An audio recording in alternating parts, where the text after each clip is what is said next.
Vasudevendra Yogindram Natva Jnana Pradam Gurum Mumukshunam Hitarthaya Tattva Bodho Bhidiyate. Okay, let's continue finishing this verse. Atmakaha, and we're going to move on. So let's cover these. We covered Satchit Ananda, more on this to come. Let's just see what these bodies are, the three bodies. So yesterday we stopped with, we said the statement, what are these false conclusions that one carries about themselves, about Atma? What are these false conclusions? And the verse now says, so Atma is taken as these three bodies. You know, when we say the word Sharira, this is in Sanskrit, Sharira has two definitions. The first is that which decays, so obviously your body decays, and that which well, changes, so changes in ultimately into a different form. So it's an appropriate term for what? For our gross body, gross body, tangible, made of food. We're all familiar with this, and this gross body is made alive by, in Sanskrit we call, you heard probably sukshma, okay? It just means subtle. For lack of a better word, we use subtle, okay? It actually doesn't really mean subtle. It specifically means that which cannot be perceived by your physical senses. You cannot perceive your thoughts through your physical eyes.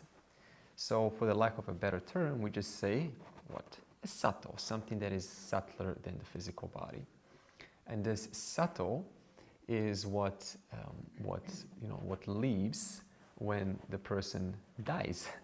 So, you know, we say, suppose someone's sleeping, and we say, knock, knock, and they're kind of sleeping, they're dozing away, and go, knock, knock, knock, wake up, wake up. And so their body is there, but there's no person responding. So what happened? The subtle is not fully with the physical. There's no full connection established. So what do we have to do? We have to knock them a little bit harder for the subtle body to suddenly come, so that, you know, they can actually feel someone touching the physical body, and then they will wake up. But sometimes we, knock, knock, nothing. Knock, knock, knock, nothing. And then we discover their pulse, and there's no physical pulse. So now what we call the doctor, and the doctor comes over, and the doctor says, he or she is gone. What do you mean, he or she is gone? The physical body is right here. I can touch it. I can feel it. But says, no, they're gone. So now what's gone? Something about this physical body, which was keeping it alive, which was keeping it functioning, is gone. And so we call this the subtle body. So this is the subtle body. And now we have the causal body. The causal body in Sanskrit, you probably heard karana. Karana just means cause. Karana sharira. Okay, they're all shariras. This is karana sharira. So now, karana sharira, I tell you, is the least understood topic in Advaita. It always confuses people. What's the causal body? This is because it's got a lot of aspects, this causal body to itself. It's got several aspects. It's got the source of your desires, source of your fancies, the source of your inclinations. We call them samskaras. But more importantly, in this case, the question is, how is, Jiva is born. Jiva is born. Okay. Now the question is, how is the Jiva born? is the jiva born with knowledge, or is the jiva born completely ignorant?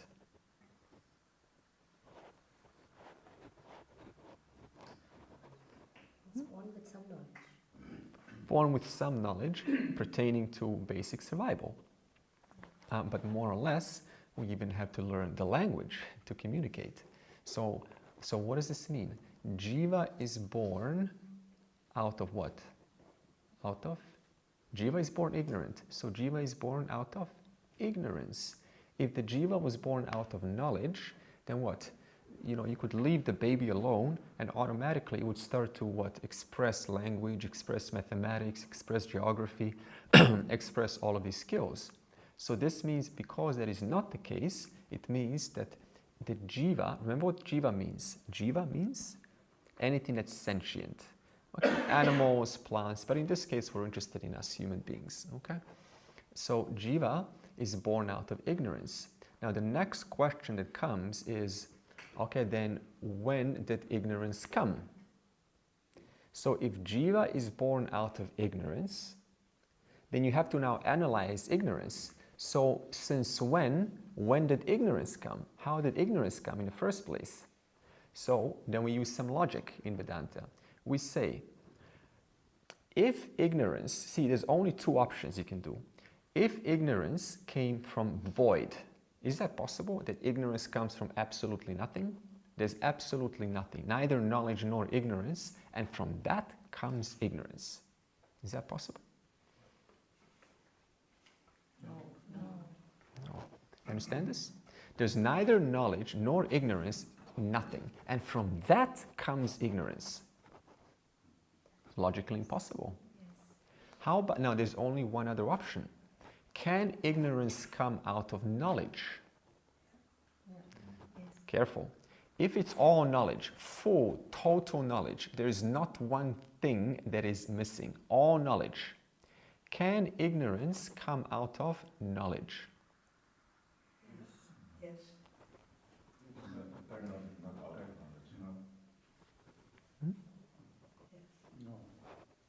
How can ignorance come out of knowledge? So this means what? I know, careful here.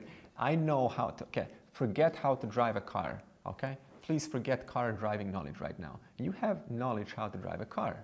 Please forget, I want you to start car driving ignorance right now. Impossible. Now we're talking about all knowledge. We're not just talking about car knowledge. We're talking about all knowledge. How can ignorance come from knowledge? Knowledge opposes ignorance. Either I don't know or I know. How can from I know come I don't know? You understand this? Because it's covered. Yeah. Because it's covered. Covered. Seemingly. It's covered. Covered. It's covered at the human level. It's covered at our level. But I'm talking about all knowledge. All knowledge. Not human knowledge. All knowledge. So there's all knowledge. I mean all knowledge of everything. That's also ignorance. Where is ignorance going to come? How can ignorance come out of knowledge? No. Logically impossible. I want you to think about this. This is also a Vedic statement. So look at this. Ignorance, remember, jiva is born from ignorance. Where did ignorance come? Ignorance cannot come from void, from nothing, neither it can come from knowledge. So what's the only other possibility? Then where did ignorance come from? Self. It had to be there all along. Yeah. It had to be there all along. It cannot come from void. It cannot come from knowledge. Ignorance had to be what? We call it anadi, beginningless. So now, if ignorance is beginningless and jiva is born out of ignorance, then jiva must also be what? Beginningless. So how many lives have you been here already? Beginningless. And therefore, what do we call the causal body? We call the causal body avidya, ignorance. Why do we call causal body specifically? The technical term is avidya, ignorance. Why is it ignorance?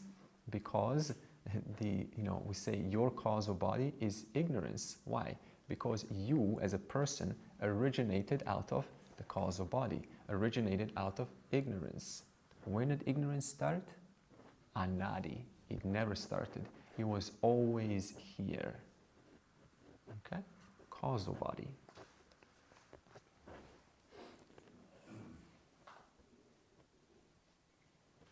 Doubts? Yes. Hmm? The logic that all knowledge cannot produce all. In my logic, I always thought ignorance is part of the... No. Did you hear the statement perhaps, Maya is ignorance? Yes. Wrong. We're going to analyze that. That is 100% wrong statement. Thank you. Say it again. But how come we didn't pursue in one lifetime already this knowledge if it's so long?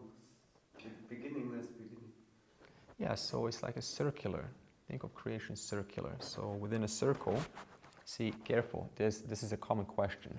If we had infinite lifetimes, okay, then does that not mean we should have already, solved the problem? There's a difference between beginningless and end. It is anadi, but anadi has an end. See, that's a small distinction. So yes, there was a beginningless lifetimes, but beginningless lifetimes eventually comes to an end. If you say the word infinity, so this means what? Instant logical problem. If we were here infinite amount of times, you understand? This means by now, what's the point of moksha, right? Because it already something should have happened. So beginningless is different from end. It is beginningless, but it has an end.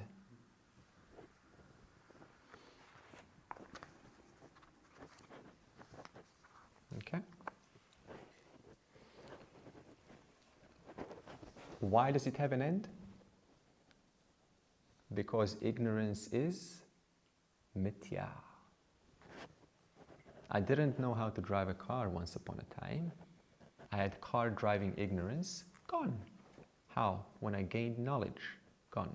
Understand? So ignorance depends on what? Ignorance depends upon the one who doesn't know. The one who doesn't know, when they gain knowledge, what happens with ignorance? It goes away. So this means what? Ignorance goes away, therefore it is anadi, but it can come to an end. And is knowledge also beginningless and has an end? No. So no, because see, when the wise person, leaves their body, the world has to continue for the rest of us. Okay, so the world has to keep supplying with intelligence for the functioning of the world. Okay? Your heart right now is beating by the power of all knowledge, because it's still here.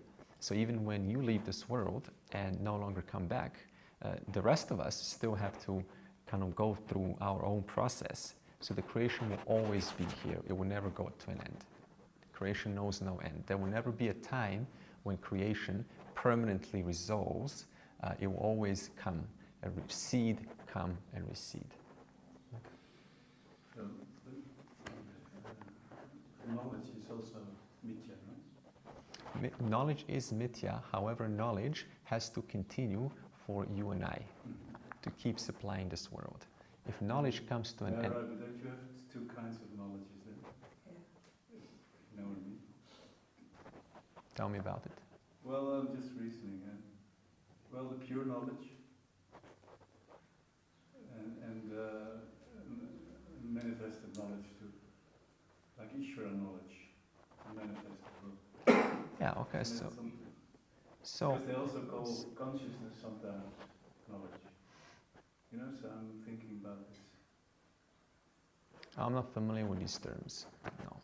Two kinds of knowledge. No. This is already now going into a territory which I'm not familiar with. Now what, we're dividing knowledge into categories? No, knowledge is knowledge.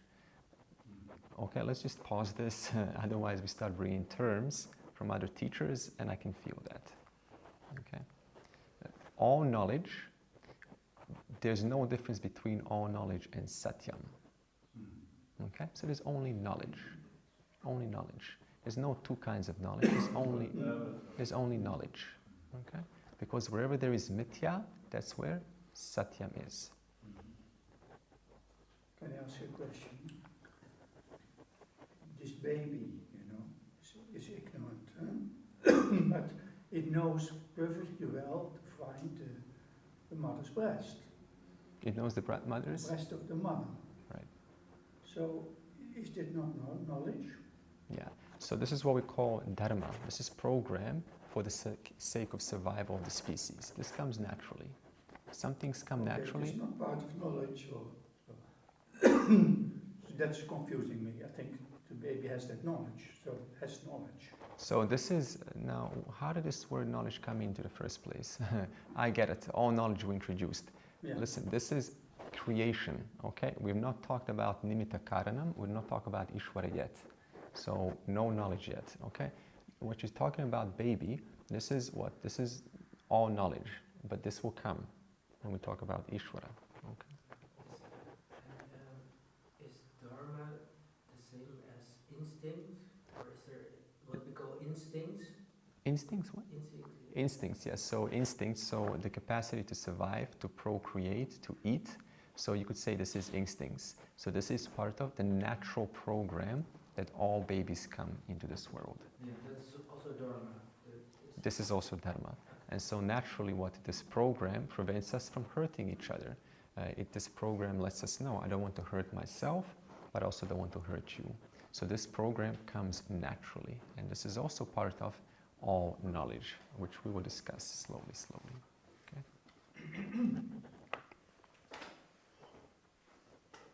So this causal body you experience when?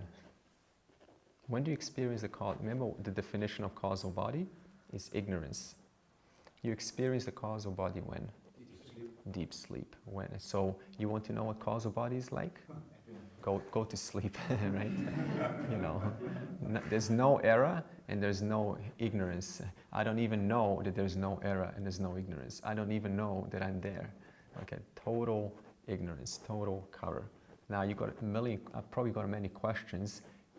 This is just intro. I need to get to the gunas and all of this. The causal body needs to be analyzed more specifically. So hold your questions. Now, is Atma ignorance? Is Atma ignorance? We said no, because if Atma was ignorance, then you could never tell that you don't know. You would never say, I don't know. Just that I know that I don't know means that I'm not covered, because I know about the fact that I don't know. You understand this distinction? Mm-hmm. So sometimes we identify the fact that I don't know, and we make that our identity. I don't know. So what? Atma has now become this I don't know identity. Therefore, Atma has gained ignorance. Atma has what? Become as though ignorant. So what we're saying here is Atma, in the presence of Atma, there is a thought. And in this thought, there is some lack of knowledge, lack of knowing. And in the basis of that, I say, I know that there is knowledge, there is piece of information that is missing. So I know in the presence of I don't know. I know that I don't know. So really, you're not being covered at all. Okay? Therefore, what is Atma so far? It says stula, physical, sukshma, sato, karana, causal, sharira, gyatiriktaha. So in other words, it is other than these three bodies. So who are you? You're other than these three bodies. Okay?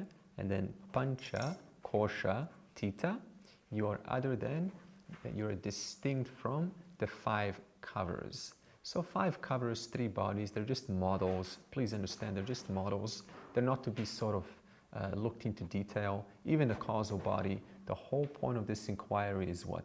Just to recognize who you are not. Okay? We're not interested in analyzing and being experts at what are these three bodies. We just want to know, these bodies I'm not to be confused with. This is the essence of the teaching. I am not to confuse myself with these three bodies. And in order to not confuse ourselves, we need to what? We need to gain knowledge about the three bodies and the five covers. Thank God, we're moving on.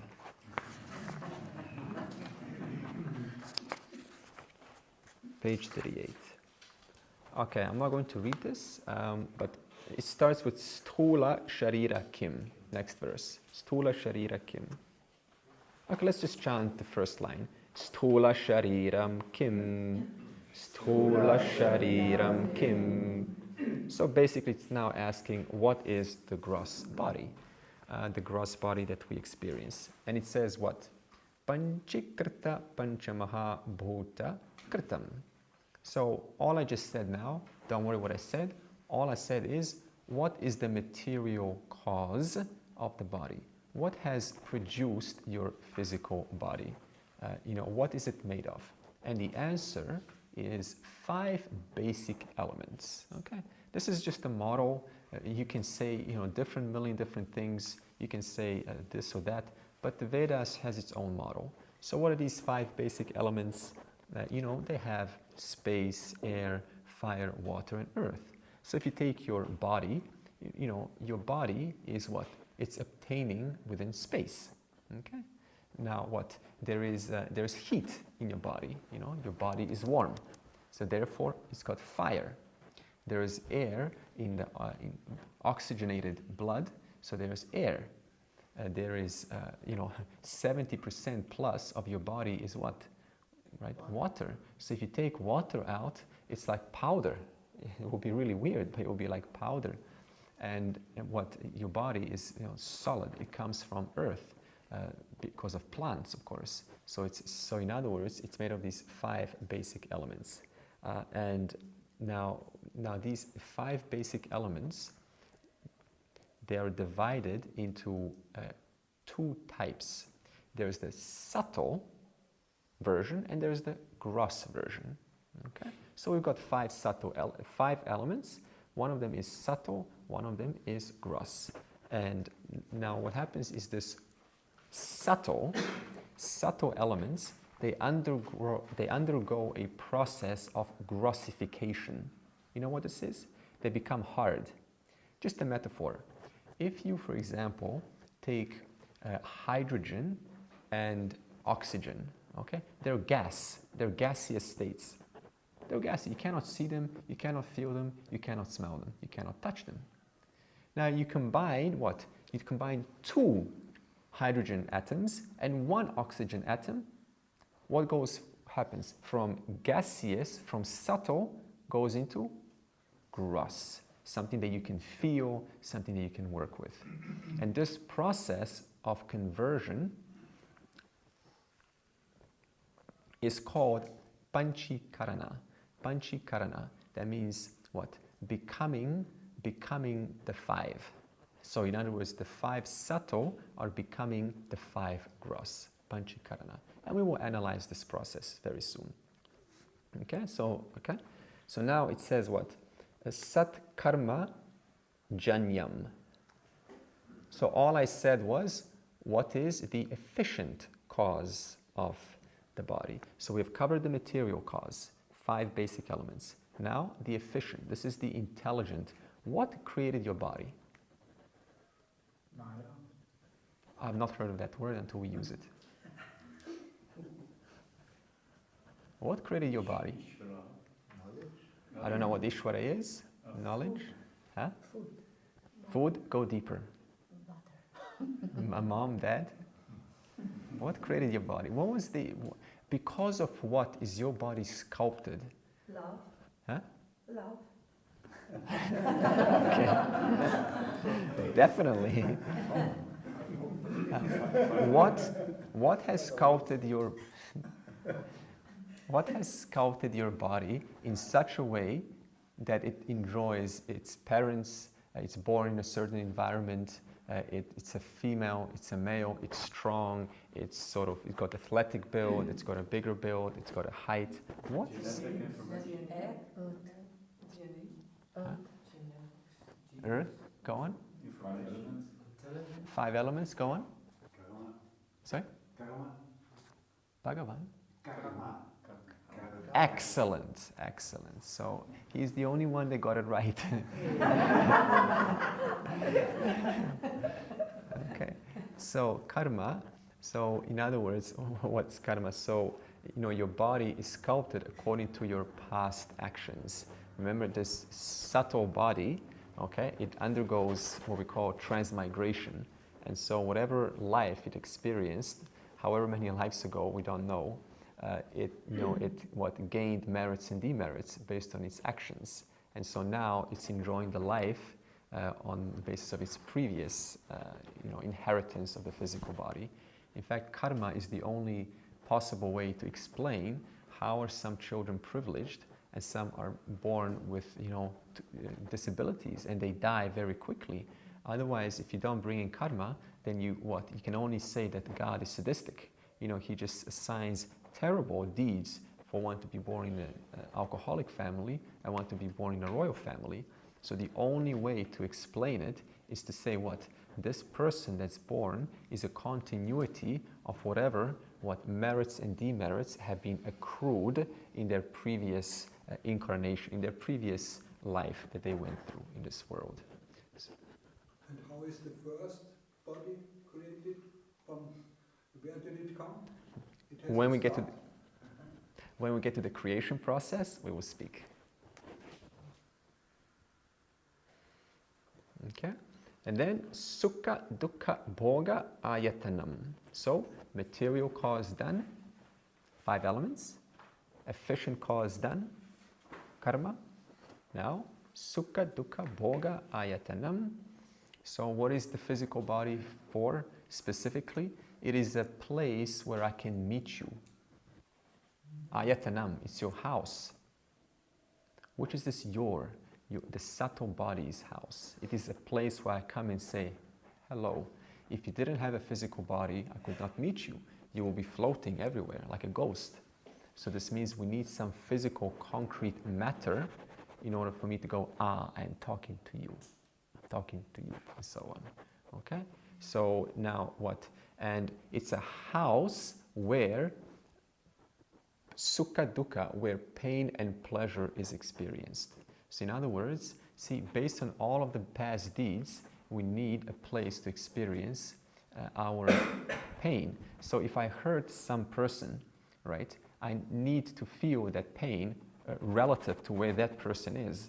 Otherwise, if I didn't have a physical body, I hurt some person, and suppose I'm now everywhere, and so the pain is like over there, it's not localized. So I don't know who I quite hurt.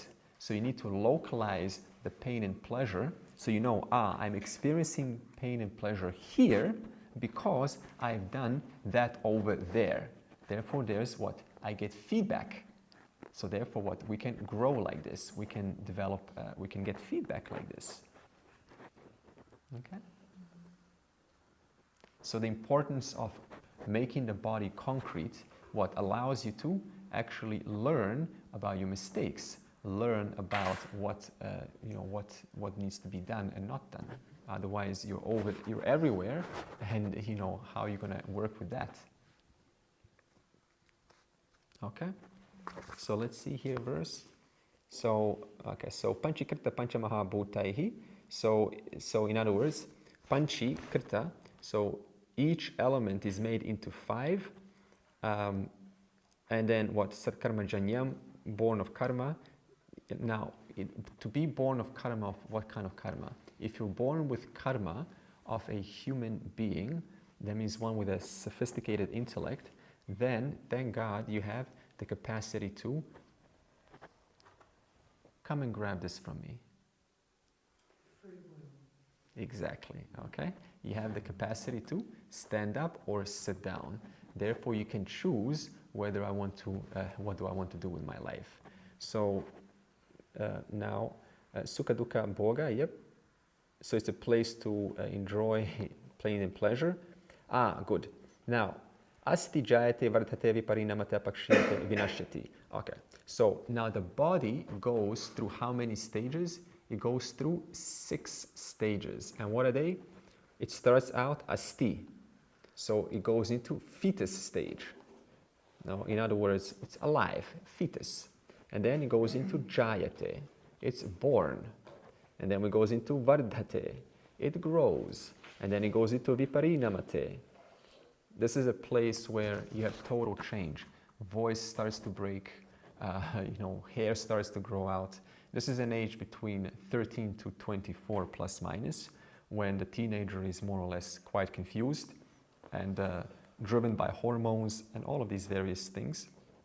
It's a very hard life. I don't know quite much, but they say 13 to 24, person's figuring out what they want to do with their life.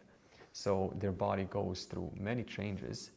Now apakshiyate, this is when decline begins now. So one's reached the peak of their womanhood, manhood, or their bodyhood, and now the body at some age or another starts to show decline, where now you need to apply deliberate effort to keep it decently fit.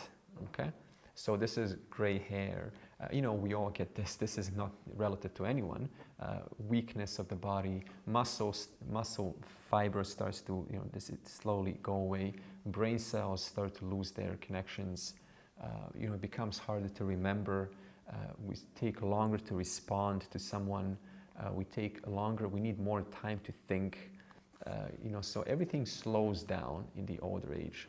And so this is normal. It's not our order. It is an order that, by its own virtue, has these 6. And what's the last one? Vinashyati. Okay. And then the body, and then the subtle body leaves. Okay. Svika, and then the last one. So therefore, shad vikaravad etat. So these are the 6 modifications that every body will go through. Every body goes through 6 modifications. Someone here is no one is at viparinamate stage. No one is between 13 and 25. I don't know. Okay, thank God we have one youngster. This is amazing, right? It's so rare to find, I tell you. But the rest of us, we're going to these other stages.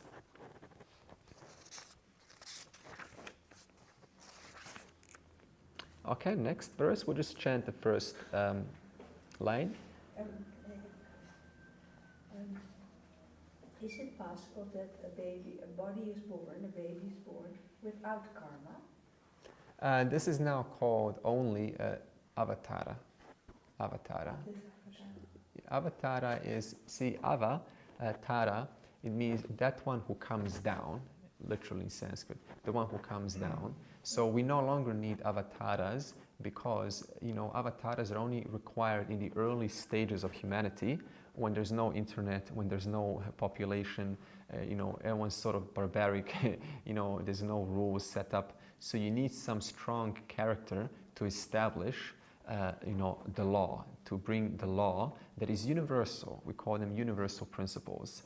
So this is why nowadays we don't have avatars, because, what's an avatar? You're just another person in a white robe now, right?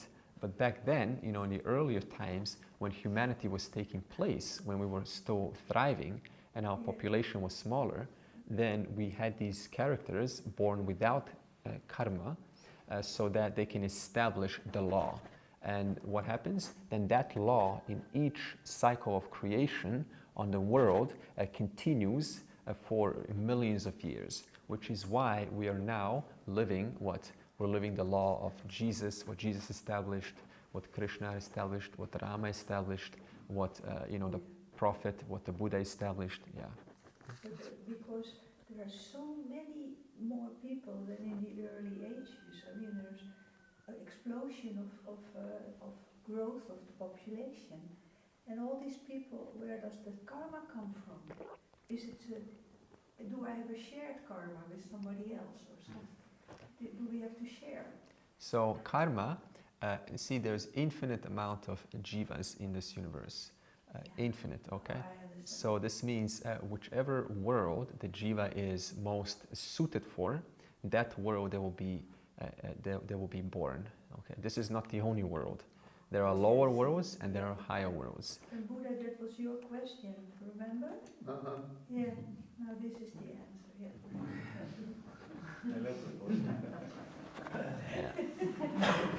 Yeah, so there's no one going to be coming down. You know, it's like, who are you, man? That is not actually, if you have no karma anymore, you cannot choose and go back to where. If you have no more karma. Yeah, then you're not coming back, right? But if you want to go back, it's not possible. This is called bodhisattva. It comes, okay? I know this notion. It comes from Buddhism. This is not possible because the person who decided to come back, okay, there will be no one to remember that. So this means what? You cannot now wake up next life and go, you know, I remember making a promise that I'm going to come back and save humanity. And even if someone does make that promise, then how are you different from millions of 15-year-olds who want to save the world? So you're just another, you know, so you're just another human, you're just another character, right?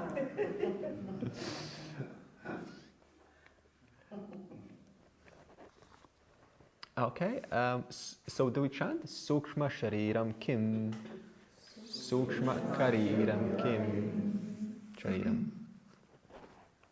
So as I said, Sukshma is that which cannot be perceived by your physical senses. Now what does it say here?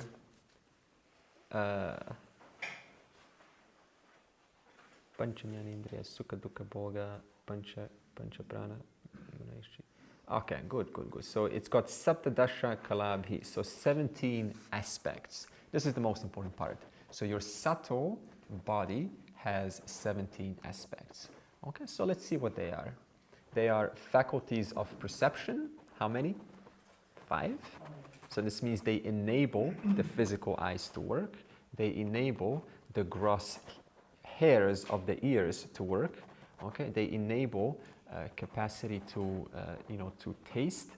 They enable the capacity for the tongue to taste. Remember, these are not physical. This is not physical tongue, physical eye, physical ear.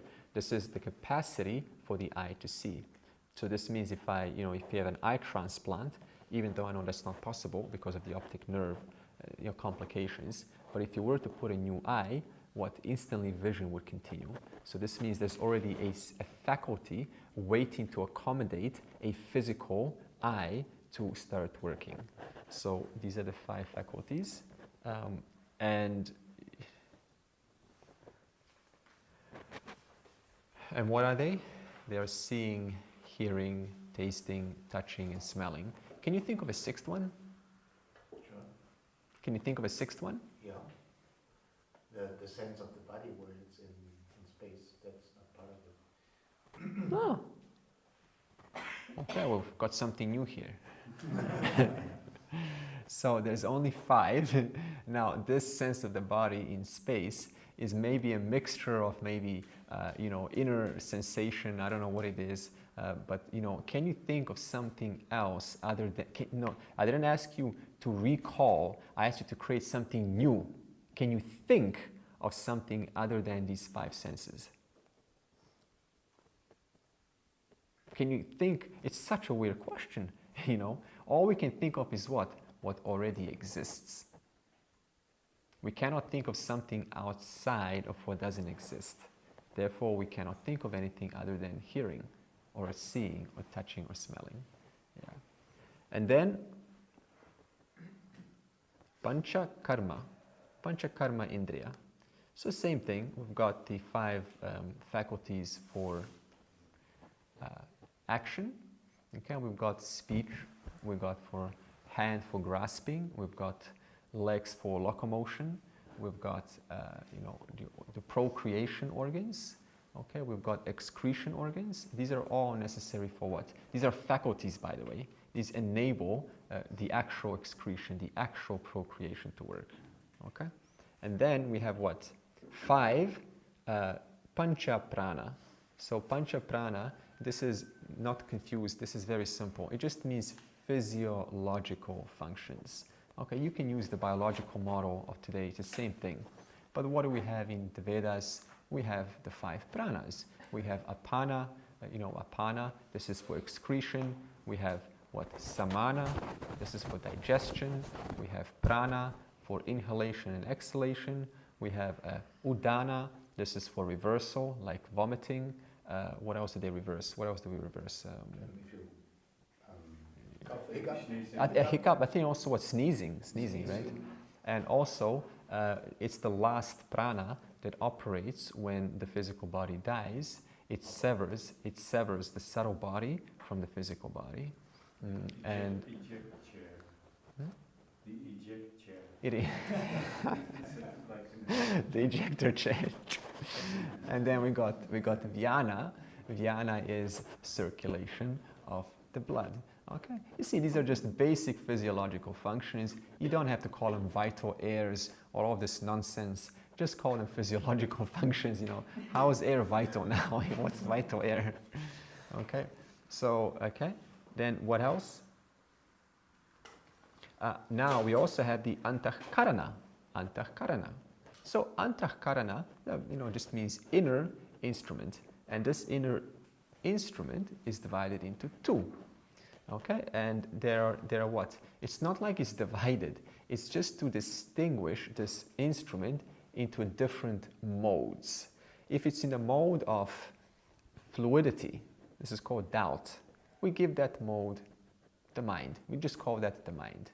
If it's experiencing a mode of solidity, something that's concrete, what kind of mode do we call that? We call that intellect mode. This is it. So antahkarana just has 2 modes. As the fluid mode, and that means should I approach him or her? Should I say something? Should I ask a question? Should I wait longer? And then you finally say, okay, I want to ask a question. Okay, so now what happened? You went into fluidity, into doubt, into this is going to happen, into a decision. Partners spending a long time together, hopefully to get to know each other. And then the man is kind of making his mind up. He's looking at her behavior. He's studying him like a specimen, and right. And then inside the man's mind, he's ruminating. Should I propose to her? And then he finally gets enough evidence, enough vision to make up his mind. And then finally, when the mind is made up, it causes his body to go to the store. Hopefully to measure her finger while she's sleeping, and then to go to the store. Okay, so in other words, these 2 modes. Okay. Now, and then what makes up? This is the material cause. What makes up the subtle body? We already said what makes up the physical body. What makes up the physical body? The 5 gross elements. What makes up the subtle body? The 5 subtle elements. Okay? Apanchikrita panchamaha. So in other words, they have not gone through grossification. It just means subtle. And satkarma janyam. Now what's the efficient cause for the subtle body? Remember, the efficient cause for the physical body was karma. What's the efficient cause for the subtle body? I need your help. Karma. Same thing. So in other words, look at this is genius creation. In other words, you always get karma. Your subtle body karma gets consistent karma for the physical body. So if you had enough what they call merits and demerits in a previous life, then that's going to give you a life, a body that is in accordance with the previous one. So if you are to receive a subtle body of a human, then you need to receive the physical body of a human. Just imagine a human subtle body inside a dog, you know, so that wouldn't work, right? Because you need to have a consistent, subtle and a gross body. Okay, and sukha, dukkha, bhoga, sadhanam. So same thing, like we said, ayatanam, physical body, we said it's a house where I can find you. Now, in this case, it's what? It's an instrument, your subtle body is an instrument for pain and pleasure to take place. So the physical body contains it, but the subtle body enables it, okay? This is why you can have a nightmare in a dream when there's no physical body. So this means what? The mind is that which is able to produce pain and pleasure. But when it sends it to the physical body, that pain and pleasure becomes a lot more specific, a lot more tangible, something to work with. Whereas if it's in just the mind, like a dream, it's so hard to work with that, isn't it? It's just a big nightmare. It's hard to analyze that. So this means both are needed to work with them.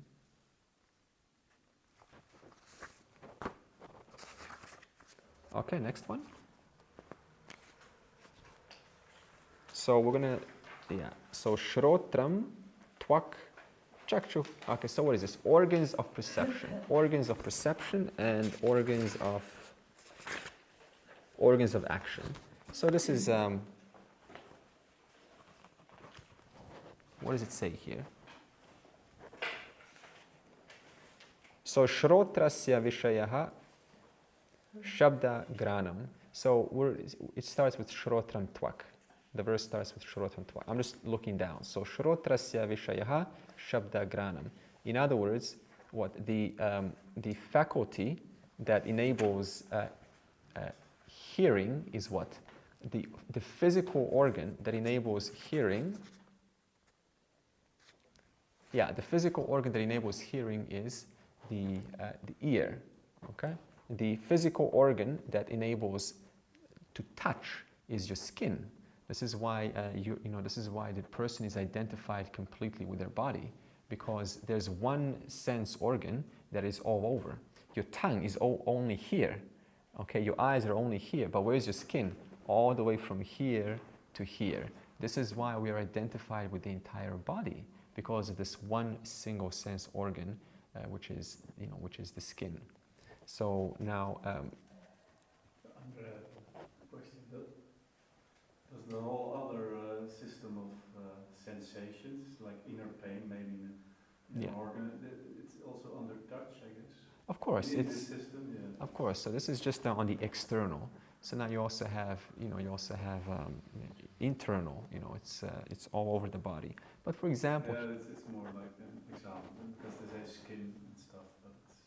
But I want to extend upon that. Your hair, right? You don't feel pain in your hair or your nails. Why? Now you could argue biologically, say there's no receptors there, but it's just imagery to show you what happens when the subtle body does not pervade the hair and the nails. Some student in my class said in one of the Western schools, someone said, God extends up to your hair and nails. This was in one of the Western philosophies. And so what they were talking about, prana, right? Prana, your subtle body extends up to your hair, except your hair and nails. So now in that same way, this is what I mean. Where the subtle body stops, there's no more possibility for pain or pleasure to be felt.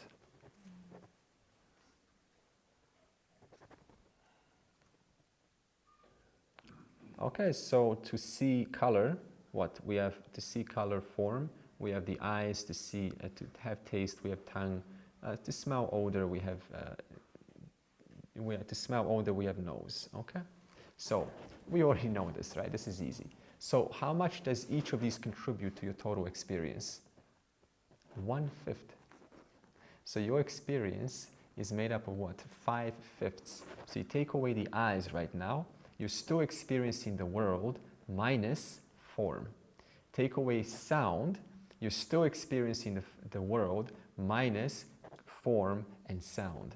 So this means your entire experience of being alive is what? A construct of 1/5 plus 1/5 plus 1/5 plus 1/5. Therefore, we say, oh, and then we talk about and we create commercialism. Is driven based on taking 1/5. You go to the cinemas that is taking 1/5 just for the eye. You have the music industry that is 1/5 just for the ear. You have massage that is 1/5 for the skin. So this means the whole world is operating, taking 1/5 of these and generating income, basically.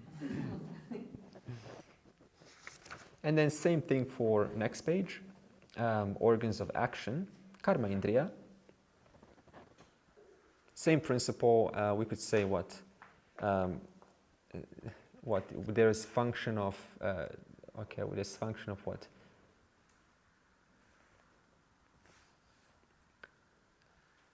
So there's function of procreation, right? There's a function of, hands, we got payu, okay, so we got vak, pani, pada. So speech through your vocal cords, capacity of hand, that means capacity to grasp, okay? Capacity to grasp. This is not physical hand.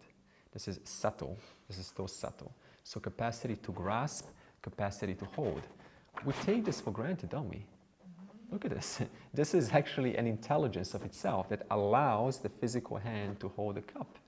Okay? Capacity for leg, which is locomotion. So this means, you can also sometimes play the piano with your feet. So in other words, you redirect the capacity to grasp to your feet. So this can also be possible. So these are the 5 capacities. For anus for excretion, genitals for procreation, capacity of leg, that means for movement, capacity of hand, that means to grasp and hold, capacity of speech, that is to communicate. You take just vak out, speech. None of this would be possible. This tradition could not be possible because this tradition is what? Ear to ear. Someone has to speak, someone listens. So look at this glory, 1 vak. Now if one has an animal body, then what? Vak you're not going to receive. Therefore, there's no chance of growth. So this means these capacities are what? For the one who has the ability to attain moksha.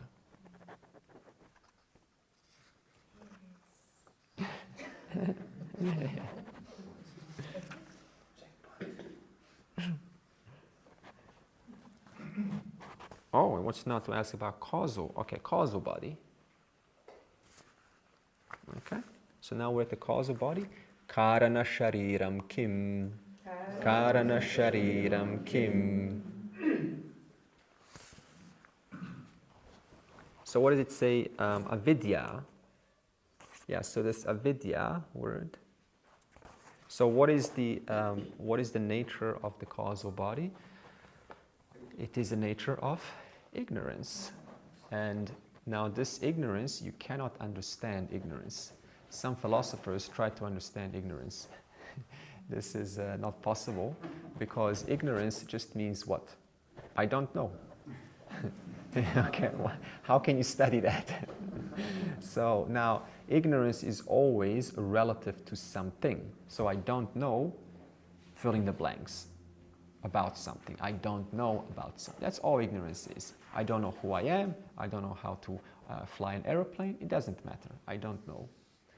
And this ignorance, until it's removed, it causes problems.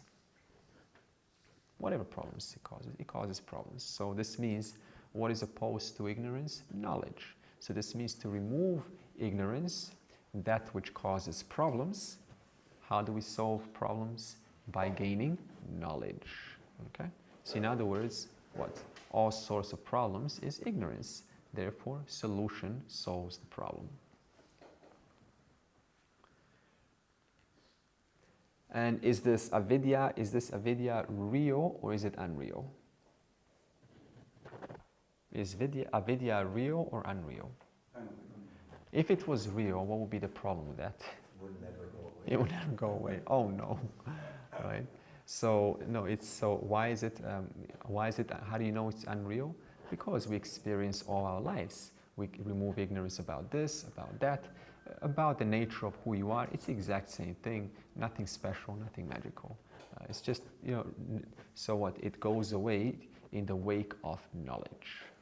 Knowledge erases it. Okay? Now, were there not to be ignorance, then there will be no problem at all.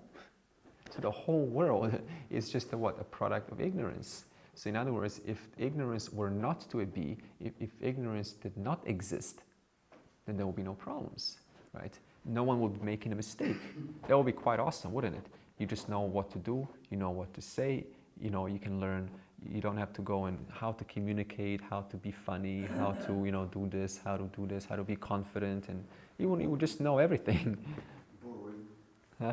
Boring. That's boring, and what you say in that state, it is boring. No problem at all. Yeah, no problem at all. Yeah. Yeah. So now, but there is a problem, right? So the problem has to be addressed. And so this is now you can say, why is ignorance there? Well, look at this. Why is ignorance there? So what does this question imply now? That ignorance, once upon a time was not, and then some fella decided, let's create ignorance, and now you say, why is ignorance there? But it is there because in limitlessness there's the potential. No. Don't mix this logic with ignorance. Ignorance is just, we have to talk about the term that I'm not going to use now, starts with M, which, okay? I don't know, but we talk about that. But do not use, because a common error is you say, limitless means everything is possible, including ignorance. This is the huge mistake in Vedanta that I will correct, okay? The way you use the word knowledge now, can it also mean information? In this case, we have to discern. The combination. Yes. Okay. In this case, information, okay? I'm not going to say more because it's a totally different topic when we talk about knowledge that facilitates this world, okay? That's Ishvara. Yeah. That's Ishvara. Okay, but now is not the time. So far, the only knowledge that we have used is relative to what? Awareness. So knowledge principle, okay? Not information.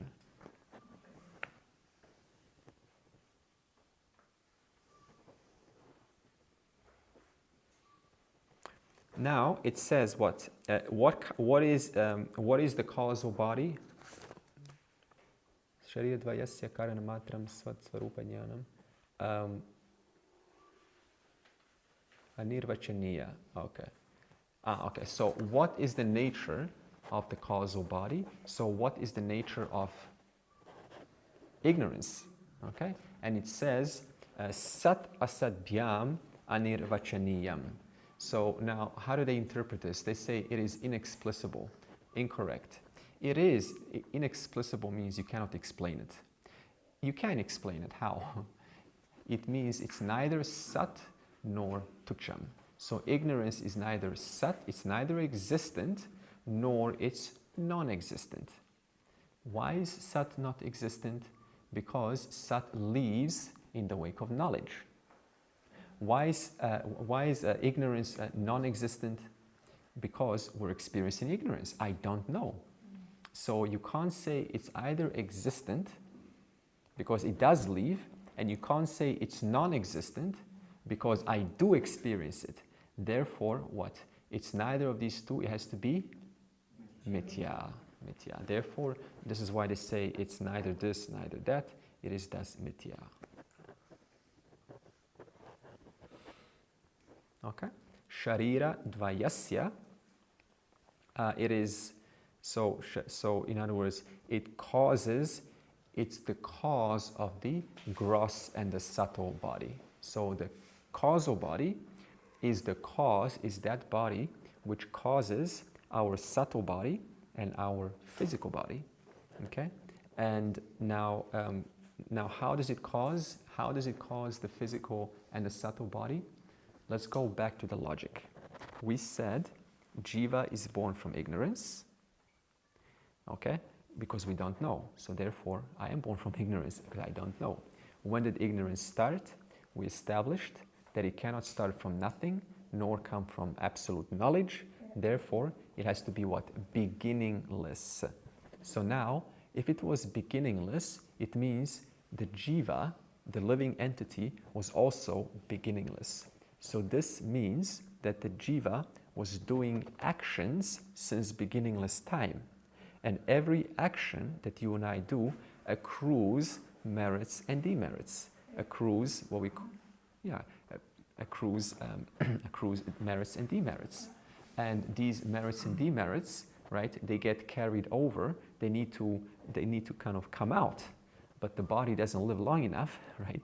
So now, when the body dies, a portion, right, continues on to the next life. But now, in the next life, when you're born, what? You're doing more action. Therefore, you're accruing more merits and demerits, and that too now spills over into the next life. So now, like this, since the beginning, and therefore, it's the cause of your physical and subtle body.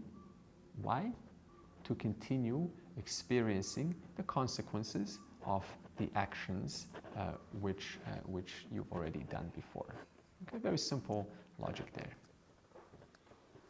Okay? And Satsvarupa Ajnanam, so this causal body, it does what? It causes ignorance of one's sat. It causes ignorance of one's nature, of one's truth. Because I don't know. Simple. Okay? And nirvikalpam rupam. So in other words, what is ignorance? Ignorance is undifferentiated. It means it doesn't have, you cannot say, see, I don't know. That's all you can define ignorance is. It's not like I don't know. So if you don't know something, it is exactly the same I don't know that I have. There's only one I don't know. I don't know just means it's covered. I don't know. So in other words, you cannot say, I don't know a little bit more. I don't know more or less. Just I don't know. Therefore, it is without division. It is nirvikalpa. Okay? And it also, we said, causal body, it stores your, all of your merits and demerits, and it's like a recorder, a tape recorder. And this tape recorder, which we will talk about karma later. Okay? Now, suppose, just one analysis we'll do. Suppose you say, I believe that ignorance is because there's a physical body there. So before I do this, let's prove that the ignorance belongs to the causal body, shall we?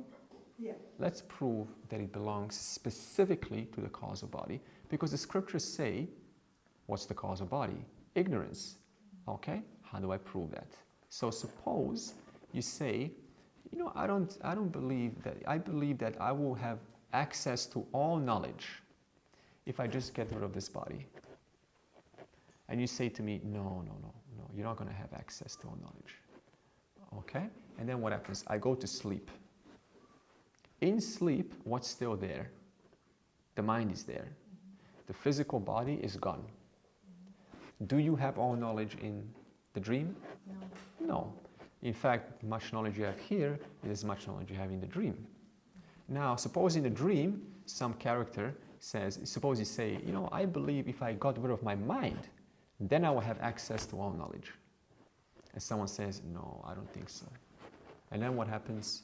You go into deep sleep. And now in deep sleep, is your mind there? No. It's gone. Do you know anything in deep sleep? No. So this means what?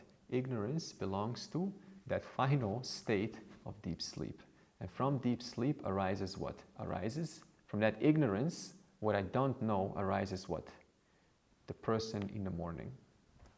In fact, we say there is no difference between waking up in the morning and birth. It's the exact same experience, except the only difference is you wake up in a different body this time. Whereas in the morning, you wake up in the same body you had from yesterday. Right? So ignorance is ignorance. I don't know. Okay. And there's one more. Rememberless. You remember yesterday, but you don't remember the before birth. Yeah, so remember yesterday just to, to participate in this life and work out your, connections with the people I've hurt, with the people I've worked with. So there has to be a memory. Whereas, if we carried over our memories next life, then you'll be too preoccupied with what happened before. So again, this is an order which makes it easier for us to move on.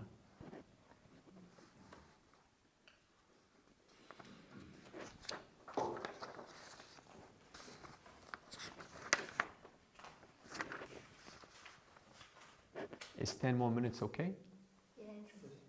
Yeah, 10 more minutes? Okay. Next page, 55. We're just going to say Jagradavastaka, Jagradavastaka.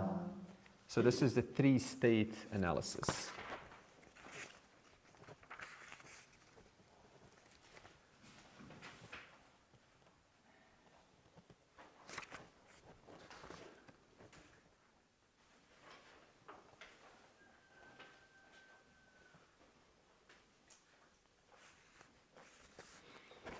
So what is the waking state? This is now waking state. What is the waking state? It just says what physical objects like sound and form and color, they are perceived by your physical organs. So whenever your physical ear is working, when it actually has some function, then we call that the waking state. So in the dream, you see, when the body is not there, so someone could be whispering something to your ear, to your physical ear, and you're not going to hear that. So this means what the physical ear is not working, therefore we call that the dream state. Whereas where the physical ear is working, we call that the waking state. So now this world, this waking state is a product of what? Five physical senses sending data to the mind, and we call that the waking state. Okay?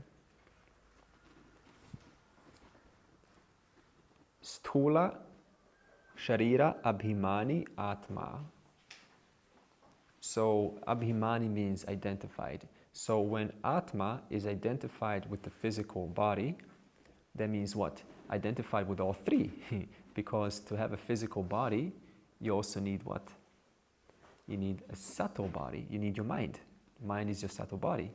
And you also need your causal body, because your causal body is that from which your habits come from. Your personality comes from your causal body. How you sit, how you talk, how you walk, this is all from the causal body. Okay? So Atma, identified with all three, assumes the waker. So that's what the waking state is. When self is identified with all three bodies, causal body, subtle body, and physical body, we call that the waking state. And they call what? Atma Vishwa. Vishwa. What does the word Vishwa mean? It means complete. What does this mean, complete?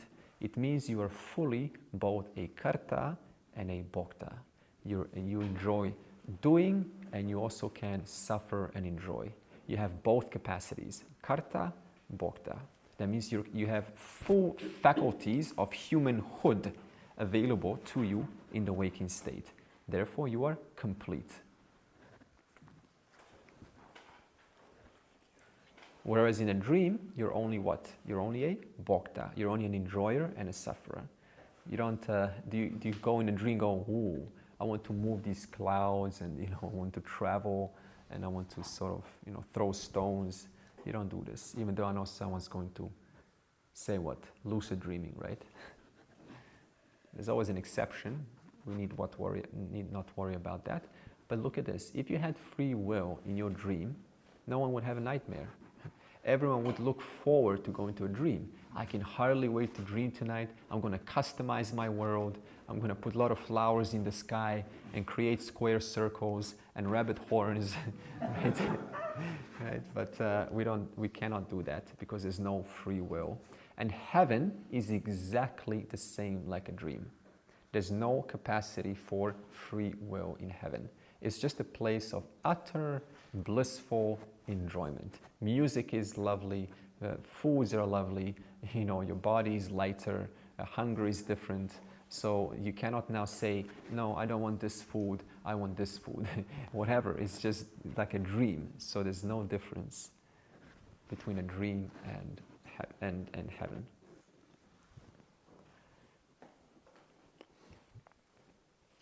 And what? Atma. Now, one question is, why does it seem like, see, we started out with the inquiry saying your nature, you're not bound by space. You're everywhere. Okay, this is a fact. You're everywhere. Okay? Now, why does it seem like I'm not everywhere? Because what happens? What happens is you have a subtle body. So in other words, when Atma is partaken by the subtle body, in other words, when consciousness obtains within a subtle body, that subtle body further obtains within a physical body. Therefore, what do we say? I, which is actually referring to the whole thing, I am here talking to you. So look, so what happened here? The total field of existence, or consciousness, what? Got enclosed in one single subtle body, and that subtle body is further placed into a physical body within time and space. And therefore we say, I, the whole, am just here, and you, the whole, are just over there, and I, the whole, have to walk over there, even though I'm already over there, have to walk over there and shake your hand. So this is why it seems like, even though your nature is the whole, it seems like I'm here and not over there. So why? Just because there's a subtle body and a physical body enclosure. It's very simple.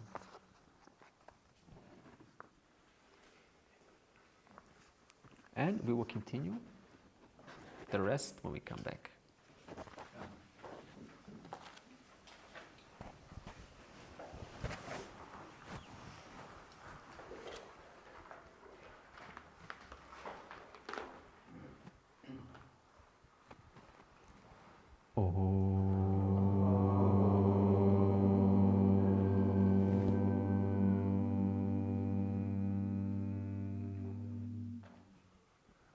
Purnamadav Purnamidam Purnat Purnamudachyate Purnasya Purnamadaya Purnameva Avashishyate.